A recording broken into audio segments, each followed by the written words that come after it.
రంగారెడ్డి జిల్లా ఇబ్రహీంపట్నం నియోజకవర్గంలో మెప్మా ఉద్యోగులను పోలీసులు ముందస్తుగా అరెస్ట్ చేశారు. తమ సమస్యలను చెప్పుకోవడానికి వెళ్తున్న వారిని పోలీసులు అడ్డుకున్నారు. అనంతరం వారిని అదుపులోకి తీసుకుని ఇబ్రహీంపట్నం పిఎస్కు తరలించారు.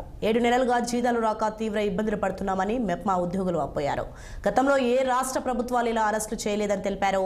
ఎన్నికల్లో ఇచ్చిన హామీ మేరకు 10,000 వేతనం ఇవ్వాలని డిమాండ్ చేశారు మెప్మా ఉద్యోగులు. నా పేరు అంశమ్మ, మాది ఇబ్రహీంపట్నం మున్సిపాలిటీ నుంచి మాకు మెట్మా ఆర్పీలము మాకు జీతాలు రాక 7 నెలలు అవుతుంది. 7 నెలల సంది మాకు జీతాలు రాక మాకు ఇబ్బంది అవుతుంది. మాకు ఇచ్చేదే 6,000 జీతము. 6,000 జీతం కింద 7 నెలల సంది ఇస్తలేరు. మేము మా యూనియన్ కలిసి మేము ఒక మీటింగ్ పెట్టుకొని మేము మాట్లాడుకుందాము. మా హెడ్ ఆఫీస్లో ఒక లెటర్ ఇచ్చి మాకు జీతాలు రావాలని మేము పోదామని మేము ఈరోజు రెడీ అవుతున్నాము. అన్న మూమెంట్లోనే ఈ ప్రభుత్వం మరి ఎక్కడికి వెళ్ళి రిపోర్ట్ తీసుకుందో మాకు తెలియదు. మమ్మల్ని ముందస్తుగానే అరెస్ట్ చేసారు సార్. ఇంత ఘోరం అయితే ఏ ప్రభుత్వం కింద మమ్మల్ని ఇప్పటి వరకు అరెస్ట్ చేయలేదు.